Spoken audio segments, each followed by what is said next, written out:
What if I told you that a black man born into slavery became the most feared lawman in the Wild West? What if I told you he arrested over 3,000 criminals in 32 years and killed 14 men in the line of duty, every single one in self-defense, and never not once shot first? What if I told you that some historians believe this man was the real inspiration for the Lone Ranger, but Hollywood made the hero white and buried the truth for over a century? Summer 1884, Cherokee Hills, Indian Territory. The sun is setting, and Bass Reeves is tracking a man named Bob Dozier through dense forest. Reeves is 46 years old, 6'2", 200 pounds of muscle and determination riding a white stallion. He's been a deputy United States Marshal for 9 years now, and Bob Dozier has been running from him for 3 of those years. Dozier is wanted for horse theft, cattle rustling, land, fraud, and murder. He's smart, he's dangerous, and he knows this territory almost as well as Bass does. Almost. The rain starts. Not a drizzle, a downpour. Within minutes, the ground turns to mud, and the visibility drops to almost nothing. Most lawmen would turn back. Wait for better weather. Wait for backup. Bass Reeves doesn't turn back. He never turns back.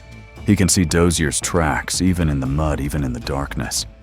He learned tracking from the Creek and Seminole people. Learned it so well that outlaws say Bass Reeves can track a ghost through hell. Dozier knows Reeves is close. He can feel it. He's heard the stories. Every outlaw in Indian Territory has heard the stories. Bass Reeves doesn't quit. Bass Reeves doesn't miss. Bass Reeves will ride through fire to bring you in. Dead or alive, the warrant says. And with Bass Reeves, it's your choice. Which one? Dozier stops his horse. He's done running. He turns around in the saddle, rain pouring down his face, and he sees Bass Reeves emerging from the darkness like a dark angel of justice. Dozier reaches for his gun. He's fast. He's killed men before. He draws, but Bass Reeves is faster. One shot, clean, center mass. Bob Dozier falls from his horse into the mud and doesn't get up. Bass Reeves sits there for a moment in the rain looking at the body. He's thinking about the 14 years he's been doing this job. He's thinking about the 14 men he's killed. Every single one of them drew first. Every single one of them made the choice. He never wanted to kill anyone.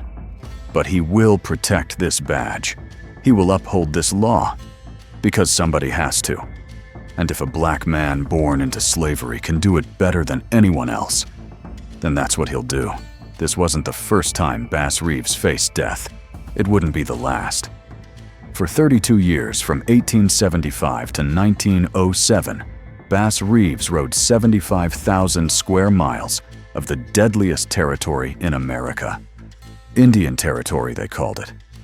Today, we call it Oklahoma. Back then, it was the most lawless region in the entire United States, saturated with horse thieves, cattle, rustlers, gunslingers, bandits, bootleggers, swindlers, and murderers. White outlaws from every state fled there because they thought federal law couldn't touch them. They were wrong, because Bass Reeves could touch them, and he did. Over and over and over again. 3,000 arrests. Some say it was closer to 4,000, but the exact records were lost or destroyed. 3,000 confirmed. More criminals than Wyatt Earp. More than Wild Bill Hickok. More than Pat Garrett. More than all the famous white lawmen you've ever heard of combined. But you never heard about Bass Reeves, did you? You learned about Wyatt Earp in school. You watched movies about Wild Bill Hickok. You know the name Pat Garrett because he killed Billy the Kid. But Bass Reeves, the man who arrested more criminals than all of them, put together the man who never shot. First, the man who brought justice to the most dangerous territory in America. You never learned his name. Until now, the man they tried to keep enslaved became the lawman nobody could escape. This is the story they erased from every Western movie, from every history textbook, from every classroom in America. This is the story they buried, because if you knew what Bass Reeves accomplished, you would know what black excellence really looks like. You would know that your ancestors weren't just victims. They were heroes, warriors, lawmen who made white criminals run in fear. And they couldn't let you know that. So they erased him. They took his story and gave it to a fictional white character called the Lone Ranger. They made $1 billion off his legacy and never spoke his name. They taught your children about white cowboys and white marshals and white heroes, while the greatest lawmen in American history gathered dust in forgotten archives. But that ends today. Today, you learn the truth. Today, you learn about Bass Reeves. Everything you learned about the Wild West was sanitized. They taught you it was white men bringing civilization to the frontier. They taught you about brave white sheriffs and noble white lawmen taming the savage land. They never taught you that 1 in 4 cowboys was black. They never taught you about the black sheriffs, the black marshals, the black ranchers who built empires in hostile territory. They never taught you that the most successful lawman in the history of the American West was a black man born into slavery. This is an ancient history. Bass Reeves died in 1910. That's 115 years ago. Your great-grandparents were alive when Bass Reeves was alive. Your grandparents could have met people who knew him, who saw him, who watched him bring outlaws to justice. This erasure happened in your parents' lifetime. The history books that left him out were the same books your parents read in school. The Western movies that made every hero white were the movies your family watched on television. They erased him deliberately, systematically, completely. And I'm going to show you exactly how they did it and why. By the end of this video, you'll know why Hollywood made the Lone Ranger white when the real hero was black. You'll understand how a man born into slavery became more legendary than Wyatt Earp, and why they had to bury that story. You'll discover the arrest record that no white lawman could match, and you'll see the evidence they tried to destroy. But more than that, you'll understand why this matters now. Why this isn't just history. This is about your identity, your children's identity. This is about the stories they tell about black people versus the truth. This is about the lies they use to justify treating your ancestors as criminals when your ancestors were the ones arresting criminals. This is about taking back what was stolen. Not just property, not just wealth, your legacy, your heroes, your truth. After this video, you will never see a Western movie the same way again. You will never hear the phrase law and order the same way again. Because you'll know that the greatest example of law and order in American history was a black man who never shot. First, never abused his power, and brought more criminals to justice than any other lawman in history. This is your history. This affects your life today. Let's begin. Bass Reeves was born in July of 1838 in Crawford County, Arkansas. Born on a plantation. Born into slavery. His first breath was as property. His parents' names were never recorded because enslaved people didn't get that dignity. We don't know their names. We don't know their faces. The system that enslaved them made sure of that. They wanted you to forget where you came from. They wanted to erase every trace of your ancestors' humanity.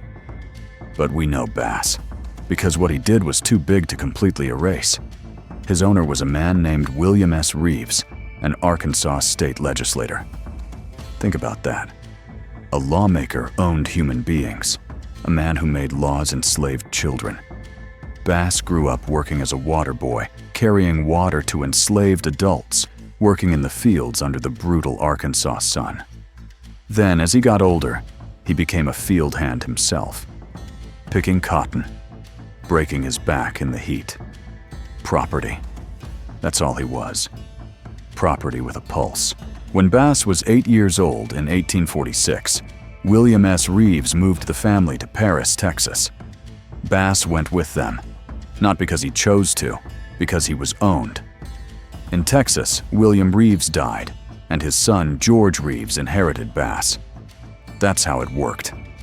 When a slave owner died, enslaved people got passed down like furniture, like livestock, like tools. But George Reeves made Bass something different. He made Bass his personal companion, his valet. Bass traveled with George everywhere.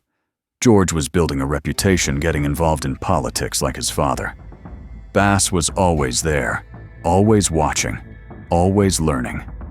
He learned how white men thought, how they talked, how they made deals, how they operated. He was studying his enemy without even knowing it yet. Bass never got to choose his name, never got to choose his work, never got to choose his life. He was property. His name wasn't his. His life wasn't his. His future was chains. But something inside Bass Reeves refused to stay broken. Something in him looked at those chains and said, "No, not forever. Not me." He didn't know when freedom would come. He didn't know how. But somewhere deep inside, Bass Reeves was waiting for his moment. And then the Civil War started, 1861. The Southern states seceded from the Union. They went to war to keep people like Bass Reeves enslaved forever. Think about that.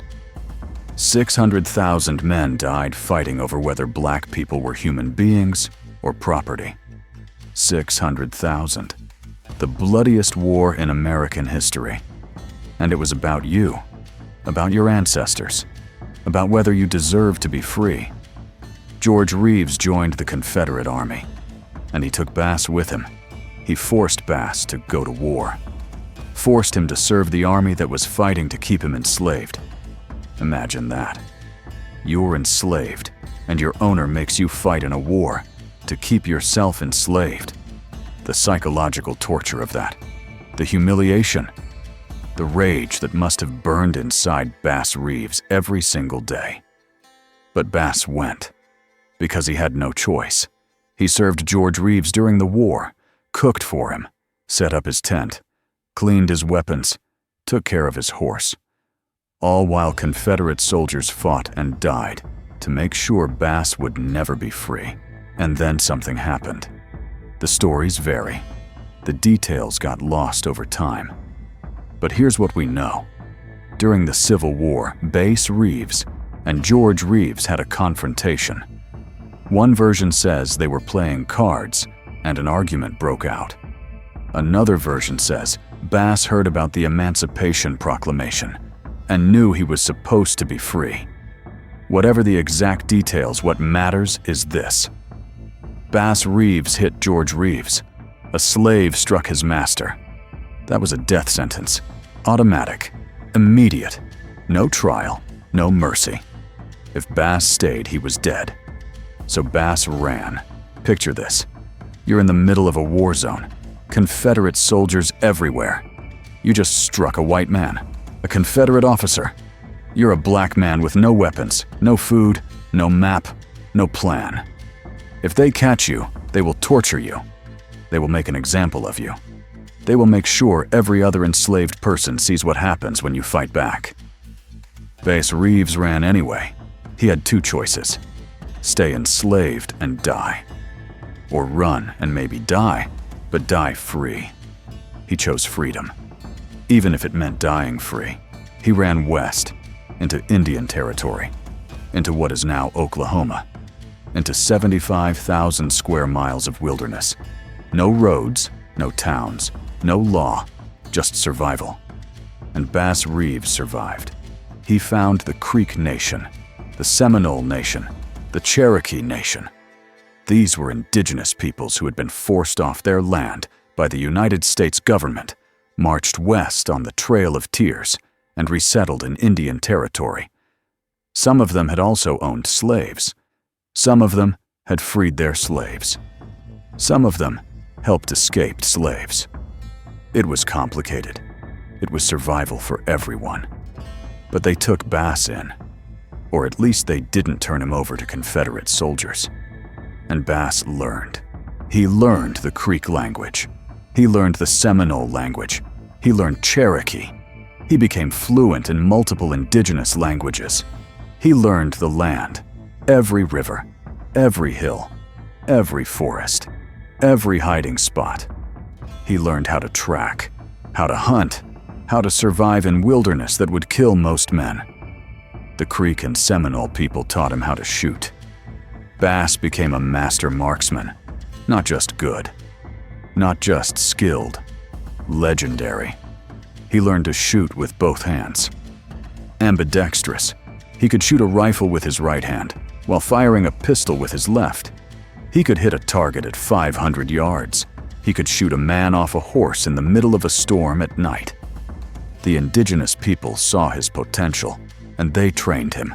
For the first time in his life, Bass Reeves was treated as a man, not property, not a slave, a man. He had skills, he had value, he had dignity. The people who America tried to destroy taught him what America never would: how to be a warrior, how to survive, how to fight. Bass Reeves lived with the indigenous nations for years.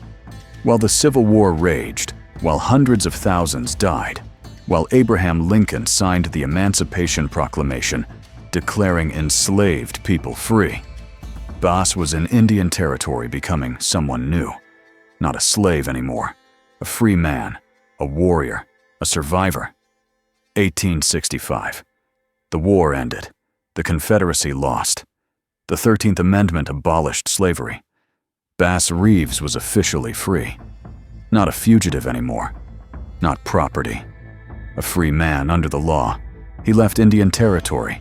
He went back to Arkansas. And he got married. Her name was Nellie Jenny. She was from Texas. We don't know much about her because, like so many black women in history, her story was erased. But we know she married Bass Reeves in 1866. We know they had 10 children together, 5 boys, 5 girls. We know she stood by him through 32 years of the most dangerous law enforcement work in American history.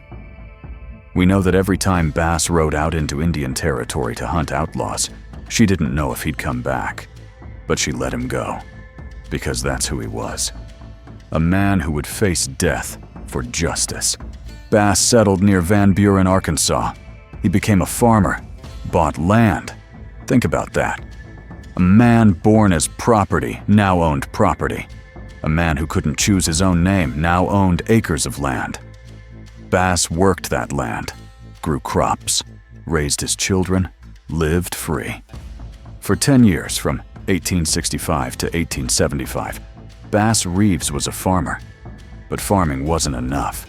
He had skills, tracking skills, survival skills, language skills, and people knew it.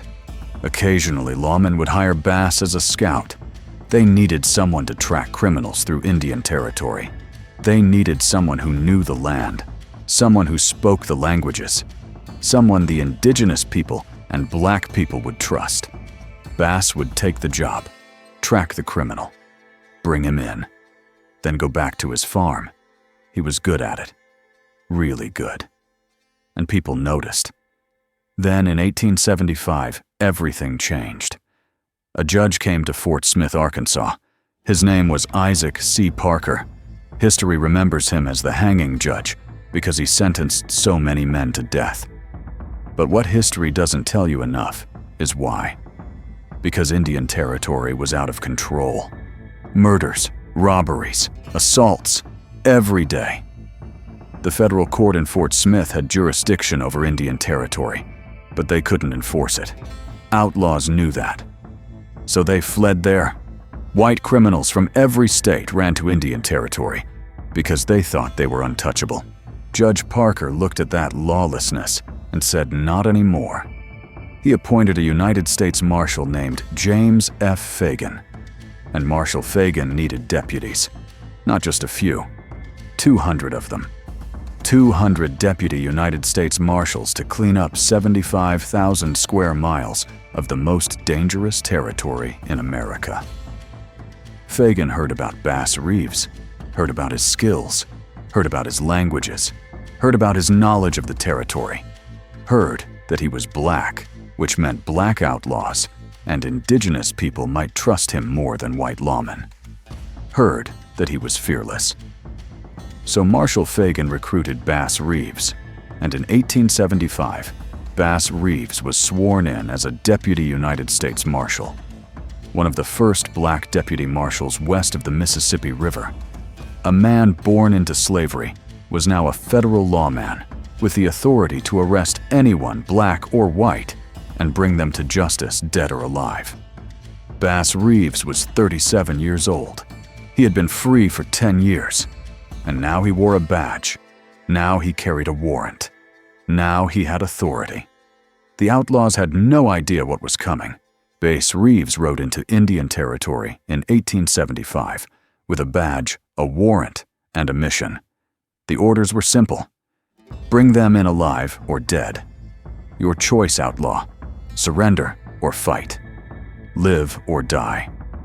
Indian Territory was hell on earth for lawmen. 75,000 square miles of wilderness. No towns, no real infrastructure, no backup. Just you, your horse, your guns, and whatever criminals you were hunting. And the criminals knew the territory. They had hiding spots. They had allies. They had every advantage except one. They didn't know Bass Reeves. Bass developed a method that no other lawman used: disguise. He would dress up as a farmer, old clothes, a worn hat, slow walking. He'd approach an outlaw camp looking helpless, looking harmless. The outlaws would see an old black man, a nobody, probably a former slave just trying to survive. They'd let him sit by their fire, share their food, talk freely. And Bass would listen, learn their plans, learn their next moves, learn where they were hiding their stolen goods. Then, when the moment was right, Bass would reveal his badge and his guns, and the outlaws would realize too late that the harmless old man was the most dangerous lawman in the territory. Other times, Bass would disguise himself as a preacher. He'd walk into town carrying a Bible, wearing preacher clothes, speaking the gospel. Outlaws trusted preachers. They'd confess their sins, talk about their crimes, and Bass would memorize every word.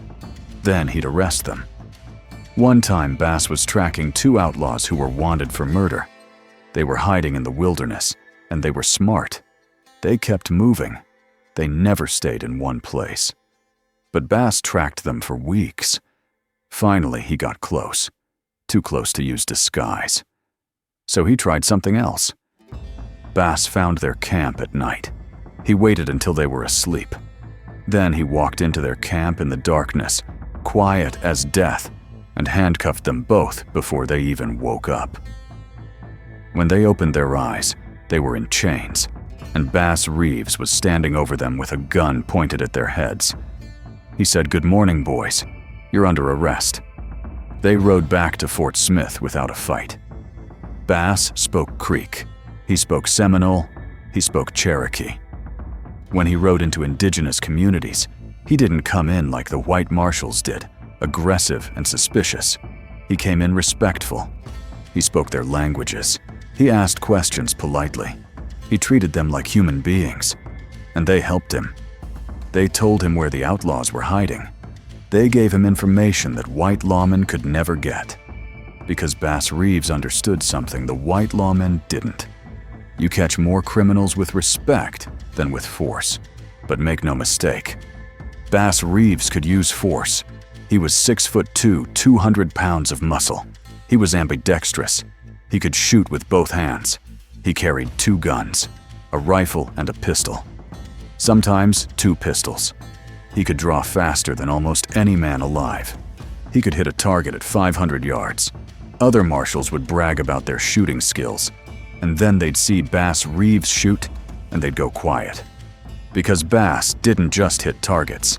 He hit exactly where he aimed every single time. One story tells of Bass shooting at a target 500 yards away. He fired, hit the target dead center. Another marshal said, "That's impossible, you got lucky." So Bass did it again.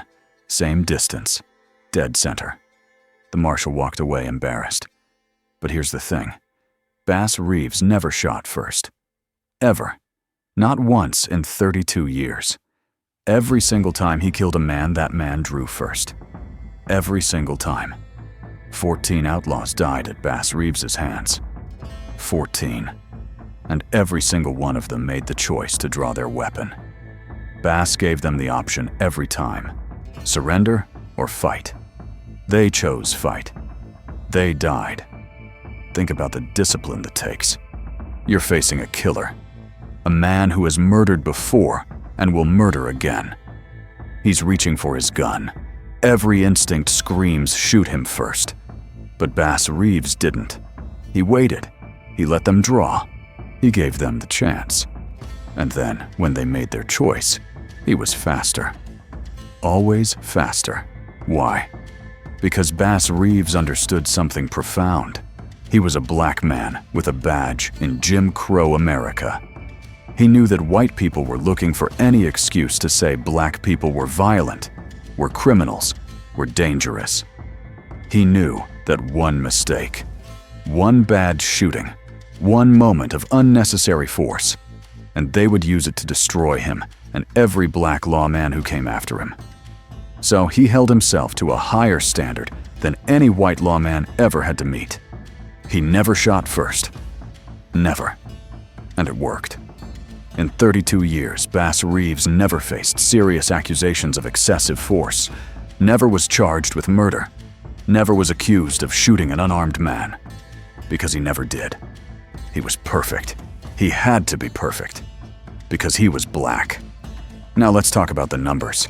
Over 32 years, from 1875 to 1907, Bass Reeves arrested over 3,000 criminals. Some sources say as many as 4,000, but the exact records were lost or destroyed, which we'll talk about later. 3,000 confirmed arrests. That's an average of 94 arrests per year, almost 2 arrests per week, for 32 years straight. To put that in perspective, Wyatt Earp made maybe a few dozen arrests in his entire career. Wild Bill Hickok may be the same. Pat Garrett is famous for one arrest, Billy the Kid. Bass Reeves arrested more criminals than all the famous white lawmen combined, 3,000. And most of those arrests were in territory where he had no backup, no cell phone, no radio, no way to call for help. Just him, his horse, his guns, and his skills. He rode through territory where criminals had every advantage. They knew the land. They had friends. They had hiding places. They had guns, and they were willing to use them. And Bass brought them in anyway. Sometimes one at a time. Sometimes multiple outlaws in one trip. There are stories of Bass bringing in 6 outlaws at once, all chained together, riding back to Fort Smith like a one-man army. 14 men died resisting arrest. 14 in 32 years. That's one shooting every 2.3 years.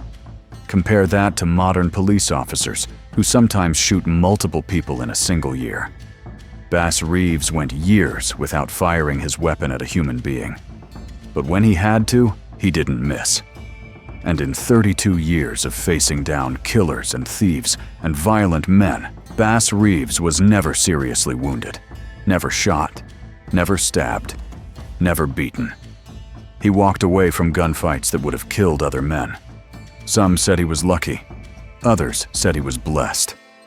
Bass said he was careful. Let me tell you about some of his most famous cases so you understand what kind of man this was. Bob Dozier. We talked about him at the beginning, but let's go deeper. Bob Dozier was a master criminal. He stole horses and cattle. He ran land fraud schemes, convincing people to buy property he didn't own. He killed anyone who got in his way. And he was smart. He knew Indian territory like few men did. He had hiding spots all over. Friends who would shelter him. He'd been evading arrest for years before Bass Reeves even got his badge. Bass tracked him for 3 years. 3 years. Every time Bass got close, Dozier would disappear. Into the wilderness, into the Cherokee Nation, into places where most white lawmen wouldn't go. But Bass went. Bass always went. Finally, in the summer of 1884, Bass got a tip. Dozier was hiding in the Cherokee Hills. Bass rode out alone. He tracked Dozier through the hills for days. Dozier knew someone was following him, but he didn't know who. He kept moving, kept running. Then the rain came. Heavy rain. The kind that washes away tracks, reduces visibility to nothing, makes tracking impossible. Bass kept tracking. Through the rain, through the mud, through darkness. Because he'd learned from the Cherokee and Creek people how to track in any conditions. Dozier thought the rain would save him. It didn't. Bass caught up to him right at dusk. Dozier turned his horse around and saw Bass Reeves emerging from the rain like a ghost. Dozier knew who he was. Everyone knew Bass Reeves. Dozier had two choices: surrender or draw. He drew. One shot from Bass, center mass. Dozier fell dead in the mud. Bass dismantled his camp, took his body back to Fort Smith, collected his fee, and rode out to the next warrant. No celebration. No bragging. Just justice. The Tom Story Gang. Tom Story was a horse thief who operated with a crew of other thieves in the 1880s. They stole horses from ranchers, from the army, from indigenous tribes, from anyone. Then, they'd sell them in other territories. It was profitable, and they were good at it. Bass started tracking them in 1884. For 5 years, he hunted them. 5 years. He'd get close, and they'd scatter. He'd arrest one member, and the others would hide. Tom Story himself was slippery, always moving, always one step ahead. But Bass was patient. He learned their patterns, learned their routes, learned where they sold the horses. And in 1889, Bass set a trap. He knew the route Tom Story used to move stolen horses. He positioned himself along that route and waited. For days he waited. No food, no fire, just waiting in the wilderness like a predator. Tom Story came through with stolen horses. He saw Bass Reeves step out onto the trail in front of him. Story panicked. He went for his gun. Fatal mistake. Bass shot him dead. The gang disbanded immediately after that. They knew. You can't outrun Bass Reeves, and if you fight him, you die. Greenleaf. He was a Seminole outlaw, a killer who murdered 7 people over 18 years. 7 confirmed, probably more. He hid within the Seminole Nation, where white marshals couldn't operate effectively. Language barriers, cultural barriers, distrust. White marshals would ride into Seminole territory, demanding information and getting nothing. Greenleaf was untouchable. Then Bass Reeves came. He spoke Seminole. He knew their customs. He sat with Seminole leaders and asked respectfully for their help. They knew Greenleaf was a murderer. They knew he brought shame to their people. They told Bass where he was. Bass arrested him in 1890 without a shot fired. Greenleaf knew Bass's reputation, knew that fighting was suicide. He surrendered. Bass brought him back to Fort Smith. Greenleaf was tried, convicted, and hanged. An 18-year reign of terror ended because one black marshal had the skills and respect that white marshals didn't. These are just 3 examples. There are hundreds more. Cattle thieves, bootleggers who sold illegal alcohol in Indian territory, swindlers, rapists, murderers. Bass Reeves arrested them all. Black criminals, white criminals, indigenous criminals. Didn't matter. A warrant was a warrant. Justice was justice. And here's something that will break your heart and make you proud at the same time. Bass Reeves arrested his own son. The year isn't certain.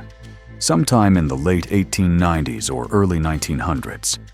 Bass Reeves had 10 children, 5 boys, 5 girls. He raised them while working one of the most dangerous jobs in America. Every time he left home, his children didn't know if he'd come back. Every time there was a knock on the door, his wife Nellie wondered if it was someone bringing news that Bass was dead. But Bass always came home. For 32 years he came home.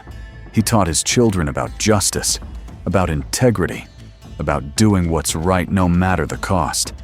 He lived those values in front of them. And then one of his sons was accused of murder. We don't know which son. The historical records don't specify. Some sources say it was his son Benjamin. Others don't name him. What we know is this. One of Bass Reeves's sons was charged with killing his wife, with murdering the mother of his children. A warrant was issued for his arrest. The marshal assigned to serve that warrant was Bass Reeves. Think about what that means. Your son is accused of murder. Your son. The boy you raised. The man who carries your name. And you're ordered to arrest him. To hunt him down like you've hunted down hundreds of other criminals. To bring him in dead or alive. Most men would have refused. Would have said, give this warrant to someone else, I can't do it. He's my son. Most men would have warned their son to run. Would have given him money and a horse and told him to get far away. Would have looked the other way. Bass Reeves didn't. He believed in the law, even when the law broke his heart. He believed that justice had to be blind, had to be fair, had to apply to everyone equally, even his own blood, especially his own blood. Because if Bass Reeves gave his son special treatment, if he let family loyalty override justice, then everything he stood for was a lie. So Bass Reeves took the warrant. He tracked his own son, and he arrested him. Can you imagine that moment, father and son, looking at each other? The son knowing his father is about to put him in chains. The father knowing he's about to destroy his own child's life. But justice demanded it. The law demanded it. And Bass Reeves served the law. He brought his son back to Fort Smith. His son went to trial, was convicted, went to prison. Bass didn't intervene, didn't ask for leniency, didn't use his reputation to get special treatment. His son served his time. The night Bass arrested his son, people say he cried. A man who faced down killers without fear. A man who rode into gunfights calm as Sunday morning. That man cried because he'd just arrested his own child. But he never regretted it. Because justice mattered more than comfort. Truth mattered more than family loyalty. The law mattered more than his own broken heart. This is what integrity looks like. This is what justice looks like. No exceptions. Not even for family. Not even when it destroys you. And this moment proves something crucial. The lie white America told was that black people were criminals, that black people couldn't uphold the law, that black people didn't have morals or values or integrity. Bass Reeves arrested his own son for murder, and that lie died. A black man held himself and his family to a higher standard than the system that enslaved him ever held itself. White sheriffs protected their sons. White judges let their family members go free. White lawmen covered up crimes for their friends. We have thousands of examples throughout history. But Bass Reeves, a black man born into slavery, arrested his own son and let justice run its course. They should teach this story in every law school in America, every police academy, every ethics class. This is what real justice looks like. But they don't teach it. Because teaching it would mean admitting that a black man in 1890-something showed more integrity than most white lawmen show today. Bass Reeves worked until he couldn't work anymore. 32 years. From 1875 to 1907. He rode 75,000 square miles, arrested over 3,000 criminals, killed 14 men all in self-defense, never shot first, never was seriously wounded, never was charged with excessive force, never broke his code. By 1907, he was 69 years old. His body was wearing out. Decades of riding through wilderness, sleeping on the ground, eating whatever he could hunt or pack, facing danger daily. It takes a toll. And Oklahoma became a state that year. The federal court's jurisdiction changed. The era of deputy marshals riding Indian territory was ending. Bass Reeves retired from the U.S. Marshals. But he didn't retire from law enforcement. He became a police officer in Muskogee, Oklahoma. For 2 more years, from 1907 to 1909, he walked the streets of Muskogee as a police officer, still keeping the peace, still arresting criminals, still upholding justice at 71 years old. Then his health failed. He developed Bright's disease, a kidney disease. There was no treatment, no cure, just slow decline. On January 12, 1910, Bass Reeves died in Muskogee, Oklahoma. He was 71 years old, born into slavery in 1838. Died a free man, a lawman, a legend in 1910. The local newspapers covered it briefly. Legendary lawman Bass Reeves dead at 71. A paragraph, maybe 2. Then nothing. The greatest lawman in American history died, and America barely noticed. Because he was black. But hold on. Because Bass Reeves wasn't the only black lawman they erased. He was one of many. And understanding that pattern is crucial to understanding how they stole your history. When Marshal Fagan recruited deputies in 1875, he recruited 200 men. Bass Reeves was one of them. Many of those deputies were black. We don't know exactly how many because the records are incomplete. Conveniently incomplete. But we know there were others. Black men with badges. Black men arresting white criminals. Black men bringing justice to Indian territory. You don't know their names. Your children don't know their names. Because history erased them. Just like it erased Bass Reeves. Here's what they don't teach you in school. 1 in 4 American cowboys was black. 1 in 4. The cowboy is an American icon. Hollywood made hundreds of movies about cowboys. John Wayne became a legend playing cowboys. But 1 in 4 actual historical cowboys was black. Where are those movies? Where are those stories? They don't exist because Hollywood whitewashed the West. There were black sheriffs, black town marshals, black ranchers who owned thousands of acres, black towns that were self-sufficient and prosperous, all across the West. And history buried all of it, replaced it with white faces, white heroes, white narratives.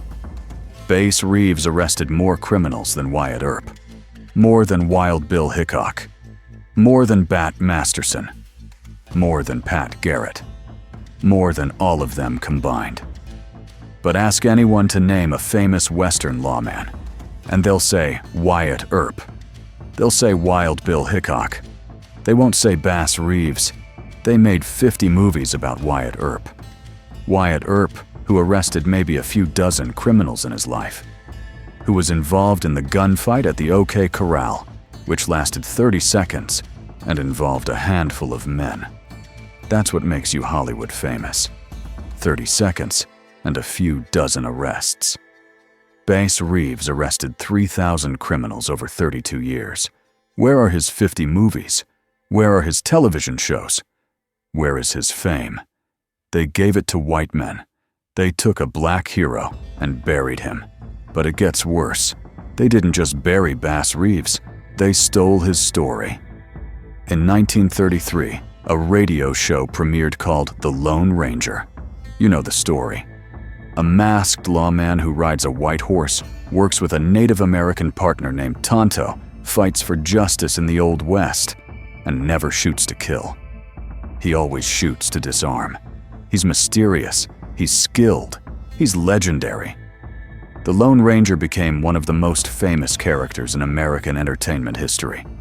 Radio shows, television shows, movies, comic books, toys, billions of dollars in revenue.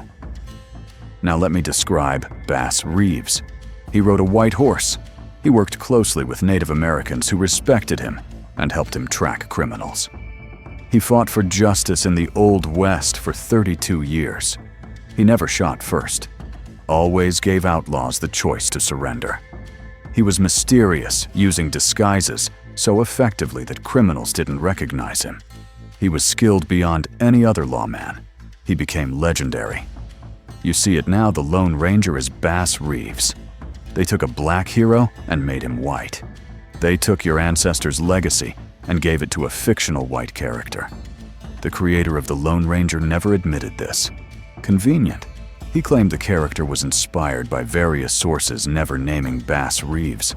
But historians have studied this. The similarities are too precise to be coincidence. The white horse, the partnership with Native Americans, the never shoot first code, the legendary tracking skills, the disguises, the mystique. They took Bass Reeves and whitewashed him. They made billions of dollars off his story. And Bass Reeves' family got nothing. Bass Reeves' name got nothing. You got nothing. They stole your hero and sold him back to you as a white man.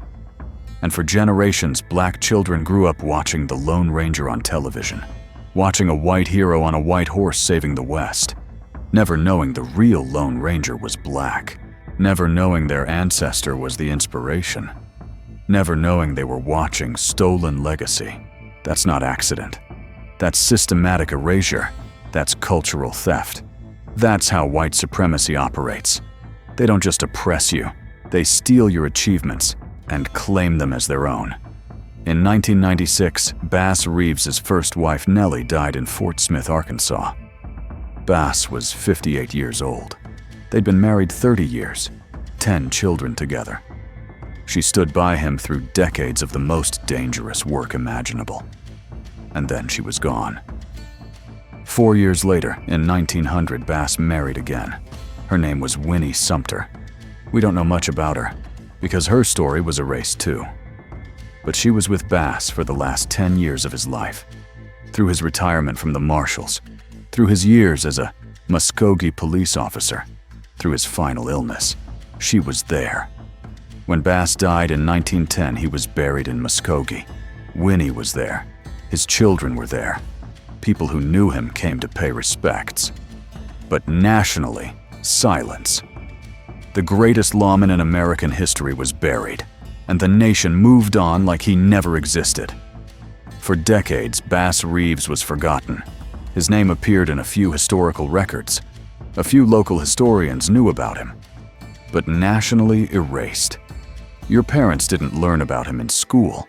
Your grandparents didn't learn about him.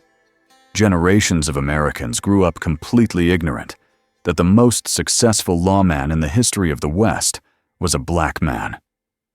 Then slowly, very slowly, historians started rediscovering him. In the late 20th century, researchers digging through old court records found his name over and over. 3,000 arrests, 14 justified killings, 32 years of service. They started asking questions. Who was this man? Why don't we know about him? The research grew. Books were written. Articles were published. But still, mainstream America didn't know. Still, schools didn't teach it. Still, Hollywood didn't make movies. Finally, in 2022, over a century after Bass Reeves died, Netflix released a limited series called Lawmen, Bass Reeves. British actor David Oyelowo played Bass. The show told his story. Finally, 112 years after his death. Why did it take so long? Why did 3 generations of Americans grow up not knowing? Because they didn't want you to know. They didn't want your children to know that a black man born into slavery became the greatest lawman in American history. Because that story destroys their narrative. Their narrative says, black people are criminals. Black people are dangerous. Black people need to be controlled by police. Bass Reeves proves that's a lie. Bass Reeves proves black people can uphold justice better than anyone, can show more restraint than anyone, can serve with more integrity than anyone. And they couldn't let that story be widely known, so they buried it. But the burial goes deeper than just forgetting. They actively worked to make sure you'd never know. Let me show you how. How many of you learned about Bass Reeves in school? I'm going to guess almost none of you. You learned about Wyatt Earp. You learned about Wild Bill Hickok. You learned about Davy Crockett and Daniel Boone. You learned about white frontier heroes who did a fraction of what Bass Reeves did. But Bass Reeves' silence, that's not an oversight. That's a choice. Textbook publishers made a choice. School boards made a choice. Curriculum designers made a choice. They chose to erase Bass Reeves from your education. In American history classes, when you study westward expansion, you learn about cowboys and sheriffs and marshals taming the Wild West. You see pictures of white men with badges. You read stories about white lawmen bringing order to chaos. The narrative is clear. White men civilized the frontier. White men brought law and order. White men were the heroes. That narrative requires erasing Bass Reeves, because if students learn that the most successful lawman was black, the narrative collapses. If students learn that a black man arrested 3,000 white criminals, it destroys the idea that white men were uniquely suited for law enforcement. If students learn that a man born into slavery became the most feared and respected marshal in the West, it proves that black people aren't inherently criminal. They're inherently capable of anything, so they left him out. Your children learn about the OK Corral, a 30-second gunfight. That gets a whole chapter.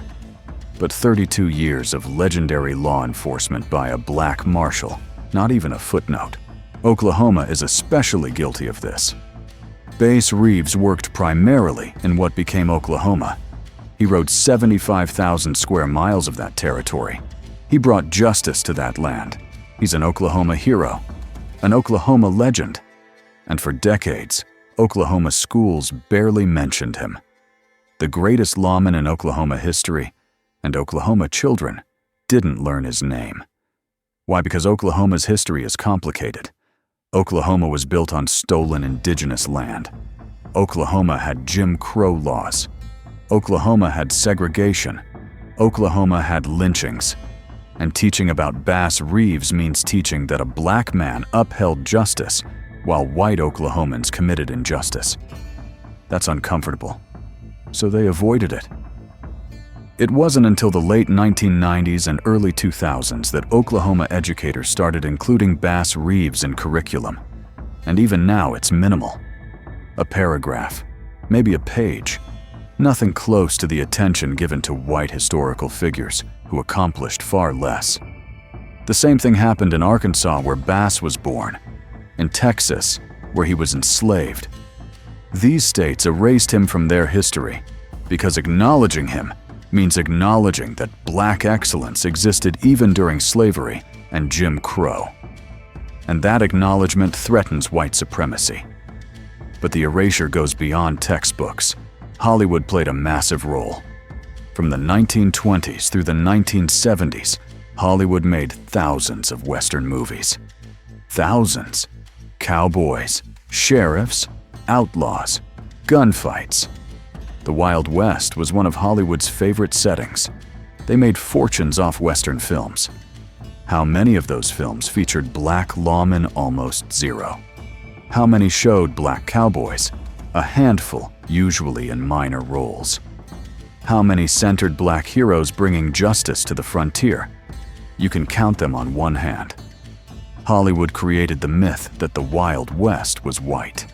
They showed white sheriffs in every town, white marshals tracking every criminal, white cowboys riding every range. They created a cultural memory that erased black people from the West entirely. And when black actors finally started getting roles in Hollywood, they weren't cast as cowboys or lawmen. Sidney Poitier became a star in the 1960s, playing detectives and professionals in modern settings. That was revolutionary at the time. But notice what didn't happen. They didn't cast him as a Western marshal. They didn't make movies about black cowboys. Because that would mean admitting Bass Reeves existed. Admitting that black lawmen were not only real, but legendary. Hollywood could imagine a black detective in 1960s Philadelphia. They couldn't imagine a black marshal in 1880s Oklahoma. Why? Because the detective was fiction. The marshal was history. And that history had to stay buried. Even in recent decades, Westerns remain overwhelmingly white. Django Unchained in 2012 featured a black bounty hunter, and it was controversial. People said it was unrealistic. Said black people weren't bounty hunters in the Old West. Ignoring history, ignoring Bass Reeves, ignoring the dozens of other black lawmen and bounty hunters who actually existed. They'll make 10 movies about fictional white cowboys before they make one movie about the real black marshal who arrested 3,000 criminals. That's not accident. That's agenda. And then there's the Lone Ranger theft. Multiple Lone Ranger radio shows from 1933 to 1954. A television series from 1949 to 1957 that became one of the most watched shows in America. Multiple movies, comics, merchandise. The Lone Ranger generated billions of dollars in revenue over decades, all based on Bass Reeves's life. The White Horse, the Native American partner, the never shoot first code, the masked identity, the legendary skills. It's all Bass Reeves. But the character was white. The actor was white. The money went to white creators and white studios. Bass Reeves's descendants got nothing. No credit, no compensation, no acknowledgement. Their ancestors' legacy was stolen and sold, and they received zero.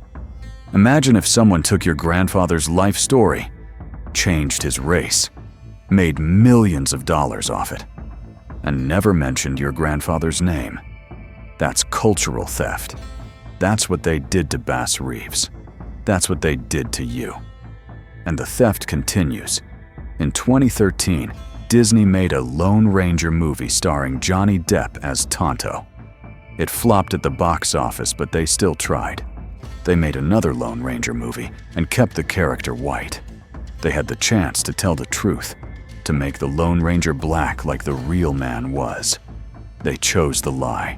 Why? Because admitting the Lone Ranger was based on a black marshal means admitting they've been stealing black stories for a century. Means admitting they owe Bass Reeves's family compensation. Means admitting American culture is built on erased black excellence.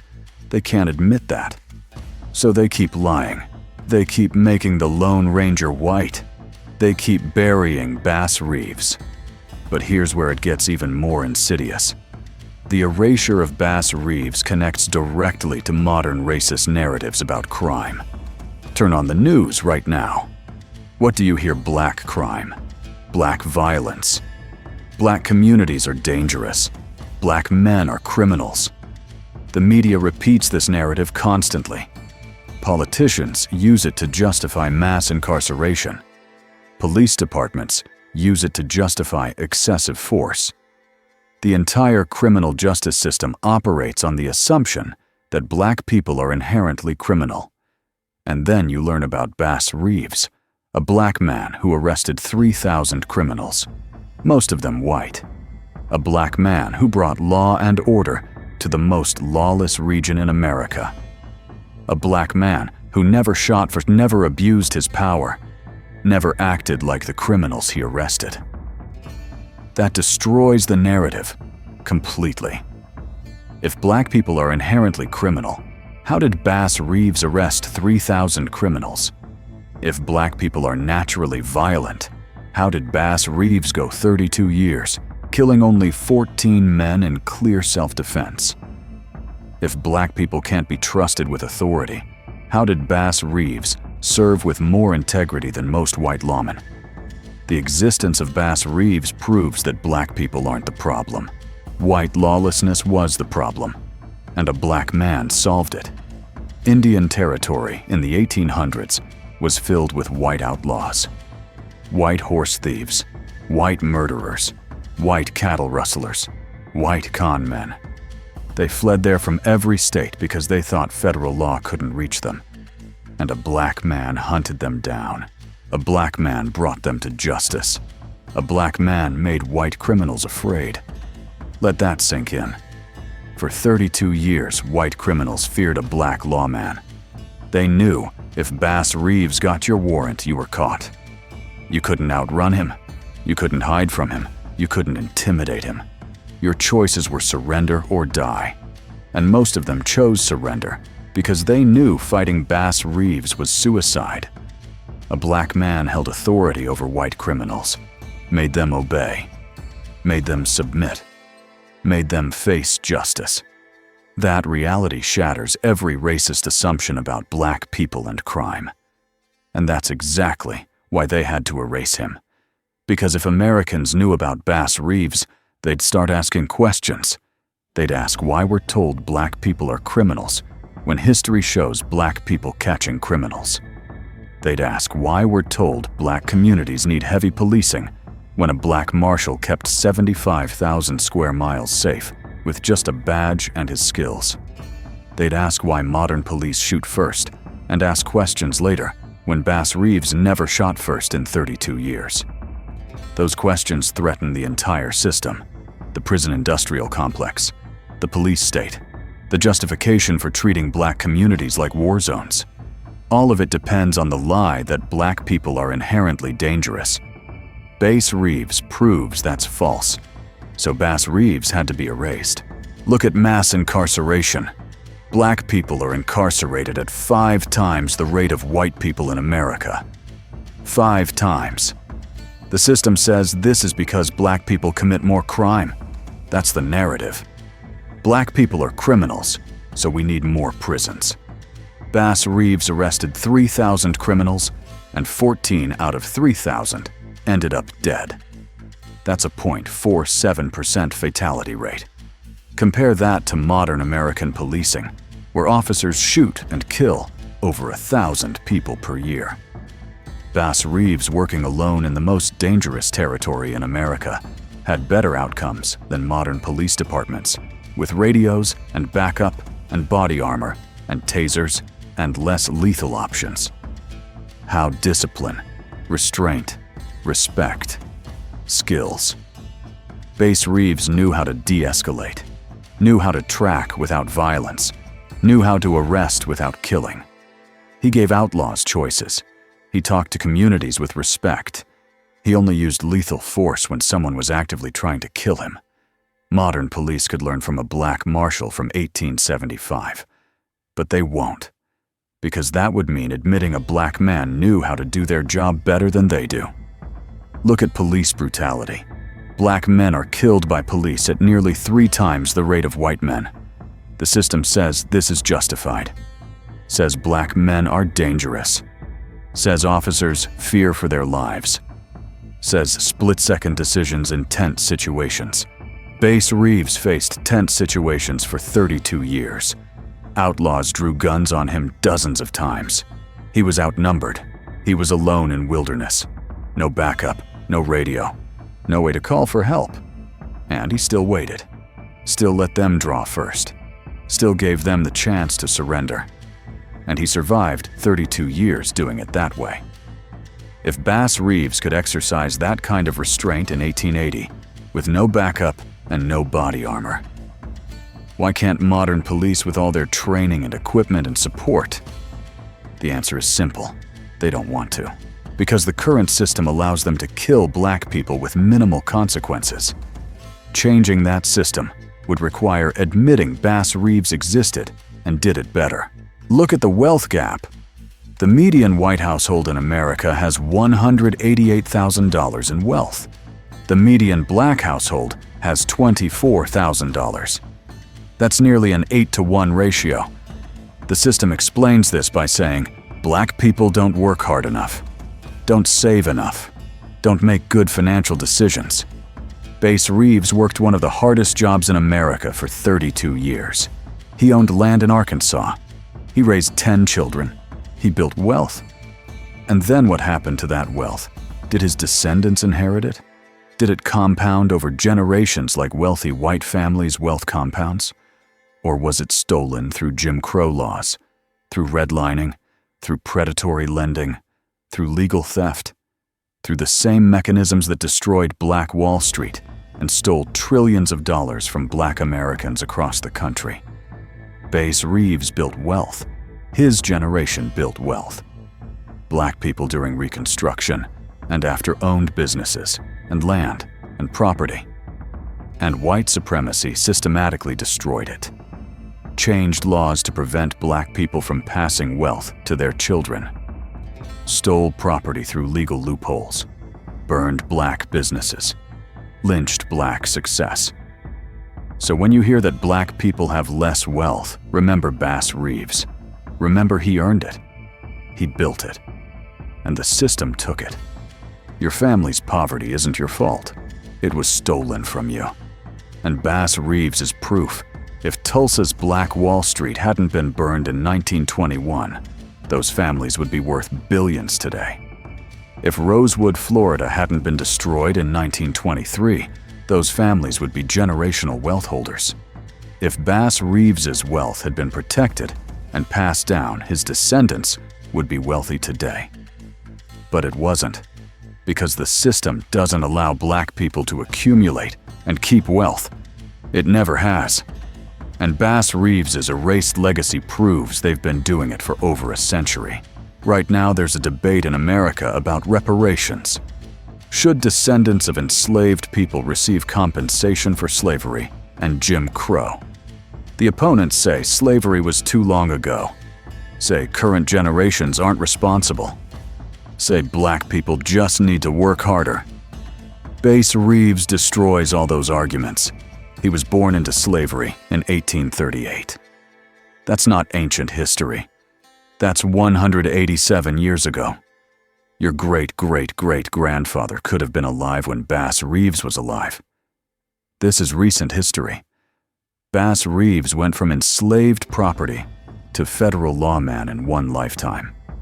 From zero rights to arresting white criminals. He proved black people don't need centuries to achieve excellence. They need opportunity. They need freedom. They need the system to stop destroying what they build.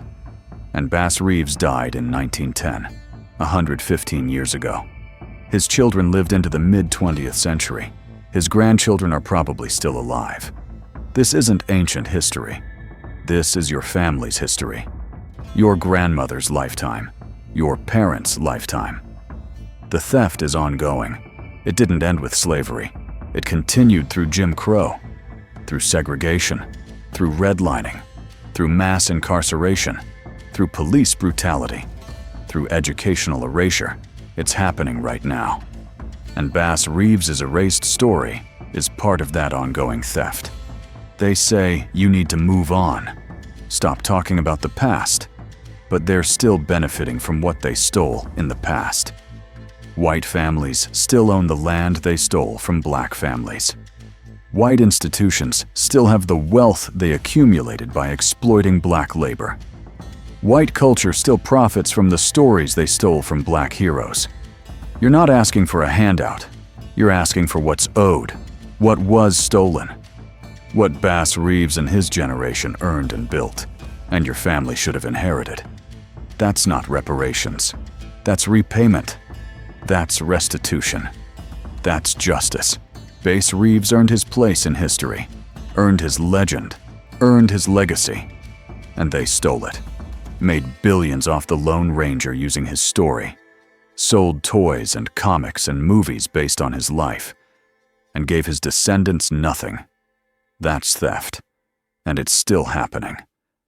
So when someone says reparations are too much, or too complicated, or too long ago, show them Bass Reeves. Show them a man born into slavery who became the greatest lawman in American history. Show them the wealth he built and the legacy they stole. Show them this isn't about ancient history. It's about stolen property, stolen stories, stolen wealth, and stolen legacy. Bass Reeves proves black people deserve everything that was taken, and more. But I don't want you to walk away from this angry. I want you to walk away powerful. Because Bass Reeves's story isn't just about what they stole, It's about what they couldn't steal. They couldn't steal his achievements. They couldn't steal his integrity. They couldn't steal his legend. They tried to erase him, but he's too great to erase. And that greatness is in you. You are not victims. Stop seeing yourself as victims. You are descendants of Bass Reeves's generation. A generation of black people who went from slavery to authority in one lifetime. Bass Reeves was born enslaved in 1838. Property. By 1875, 37 years later, he was a United States Marshal arresting white criminals. Think about that transformation. From slave to lawman in less than 4 decades. Your ancestors did that. Your great-great-great-grandparents lived through that. They weren't just surviving. They were thriving, building, achieving, becoming. They proved that the only thing holding black people back was white supremacy. Remove the chains and watch black people soar. That's who you come from. Not victims. Victors. Not people waiting for rescue. People who rescued themselves. Not people begging for freedom. People who took freedom and ran with it, and built empires, and became legends. Bass Reeves is in your blood. Maybe not literally. Maybe you're not his descendant by family tree. But spiritually, culturally, ancestrally, you carry his legacy. You are the generation that carries what he proved. That black people can do anything. Be anything. Achieve anything. When given the chance. You descend from lawmen, from warriors, from trackers who could find anyone anywhere, from marksmen who never missed, from strategists who outsmarted everyone, from leaders who commanded respect even from their enemies. Bass Reeves made white criminals fear him, made indigenous nations respect him, made judges trust him, made history remember him even when they tried to erase him. That strength is your inheritance. That skill is your birthright. That excellence is your legacy. They tried to bury it, but it's still there. In your DNA, in your history, in your potential. Bass Reeves escaped slavery. Most enslaved people never got that chance. He survived living with indigenous nations in wilderness that killed most men. He learned languages that most people couldn't master. He became a marksman with skills that most men couldn't develop. He tracked criminals through territory that most lawmen feared. He arrested 3,000 criminals that most marshals couldn't catch. He maintained integrity that most people can't sustain. And he was black. Born enslaved. Born with every disadvantage. Born into a system designed to break him. And he became the greatest lawman in American history anyway. If he could do that, then you can do anything now. You have advantages he didn't have. You have freedom he had to fight for. You have opportunities he never dreamed of. You have technology and education and resources he couldn't imagine. And you have his legacy showing you what's possible. So stop thinking small. Stop accepting less. Stop letting them tell you what you can't do. Bass Reeves couldn't read or write. He was illiterate his entire life. And he still arrested 3,000 criminals, still became legendary, still outsmarted everyone. Because brilliance isn't about education. It's about determination, about skills, about refusing to accept limitations. You can read, you can write. You have the internet. You have access to information Bass Reeves never had. What's your excuse? Why aren't you legendary? Why aren't you excellent? Why aren't you achieving what your ancestors proved was possible? I'm not saying that to shame you. I'm saying that to wake you up. You have power you haven't used. Potential you haven't tapped. Legacy you haven't claimed. Bass Reeves's story isn't just history. It's a blueprint. He showed you how to overcome impossible odds, how to achieve excellence when the system is against you, how to build a legacy that survives erasure. Follow the blueprint. Bass Reeves was disciplined, never shot first in 32 years. That's discipline most people can't imagine. Discipline in your finances, in your health, in your work, in your family.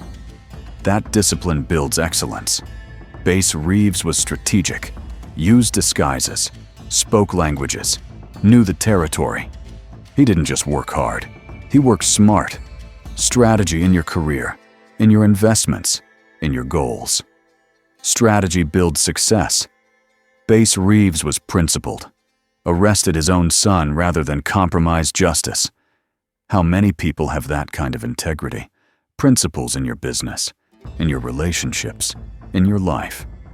Principles build respect. Bass Reeves was relentless, tracked criminals for years, never quit, never gave up, never accepted defeat. Relentless in pursuing your dreams, your goals, your legacy. Relentless builds achievement. That's the blueprint. Discipline, strategy, principles, relentlessness. That's how Bass Reeves became legendary. That's how you become legendary. And here's the spiritual truth. God preserved Bass Reeves for a reason. He could have died in slavery. He could have been killed escaping. He could have been shot by any of the hundreds of outlaws he faced. He could have died in poverty after retirement. But he didn't. He lived 71 years, long enough to arrest 3,000 criminals, long enough to prove black excellence, long enough to create a legacy that survived a century of erasure. That wasn't luck, that was God. God preserved him because his story needed to be told. His legacy needed to survive. His proof needed to exist. Because you needed to know, you needed to see, you needed to understand that your ancestors were giants, and God preserved you too. You could have been born in a different time, a different place, a different circumstance, but you're here now, learning this truth now, discovering your legacy now. That's not coincidence. That's divine appointment. God put you here in this moment, learning about Bass Reeves, because you have a mission. Your mission is to remember. They tried to erase Bass Reeves. You remembering him defeats that erasure. Say his name. Teach his name. Make sure your children know Bass Reeves arrested 3,000 outlaws and never shot first. Your mission is to reclaim. They stole the Lone Ranger. Take it back. Tell everyone you know that the Lone Ranger was based on a black Marshal. Make them uncomfortable with the theft. Demand they acknowledge the truth. Your mission is to build. Bass Reeves owned land, built wealth, raised 10 children. They stole that wealth from his descendants. Build it again. Wealth, property, legacy. Build it so strong they can't steal it this time. Your mission is to demand justice, not revenge. Justice. Reparations aren't charity. They're repayment for theft. Demand what's owed, what Bass Reeves and his generation earned and your family should have inherited. Your mission is to embody excellence. Bass Reeves set a standard. 3,000 arrests, 14 justified kills, 32 years of integrity. Match that standard in your field. Whatever you do, be so excellent they can't ignore you. So excellent they can't erase you. So excellent your legacy survives. God gave you this mission. Bass Reeves proved it's possible. Now it's your turn. You're not a victim of history. You're a continuation of legend. Bass Reeves started something. You finish it. He proved black people can achieve anything. You prove they can't stop us from achieving it again. He showed integrity under oppression. You show integrity with freedom. He built legacy under slavery. You build legacy with opportunity. The same blood that gave Bass Reeves courage to escape slavery flows in your community. The same spirit that gave him skill to track criminals' lives in your culture. The same determination that gave him strength to arrest 3,000 outlaws exists in your DNA. Not literally maybe, but spiritually absolutely. You are the generation that takes back what was stolen. You are the generation that remembers what they erased. You are the generation that builds what they destroyed. You are the generation that demands what's owed. And you will succeed. Because they couldn't stop Bass Reeves. And they can't stop you. Now I need you to do something. Right now. Before you scroll away. Before you forget. Before the algorithm buries this video and you never think about Bass Reeves again. I need you to take action. If you never learned about Bass Reeves in school, comment erased below.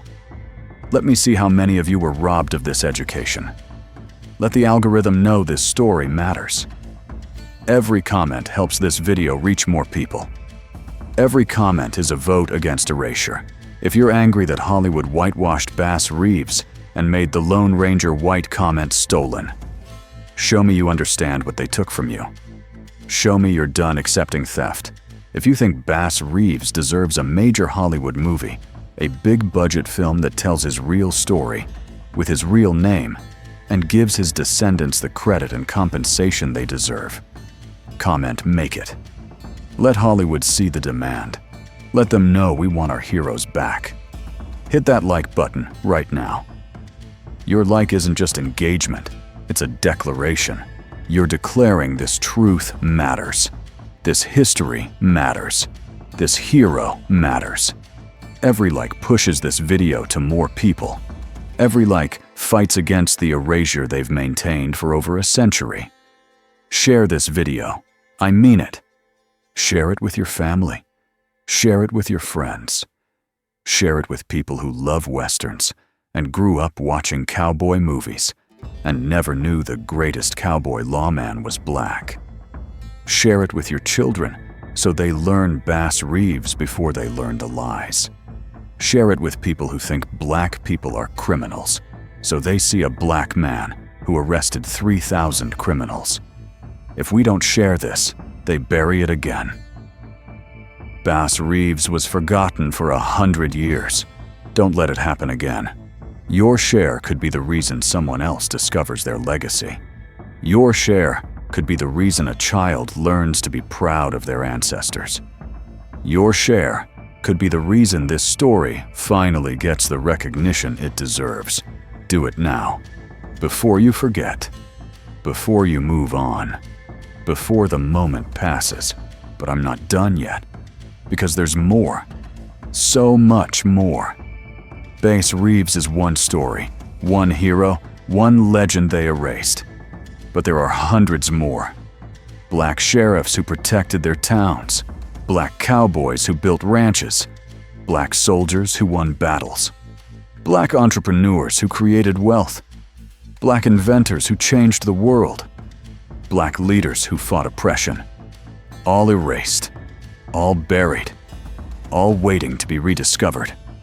And I'm bringing them all back. Every week a new story. Every week a new hero.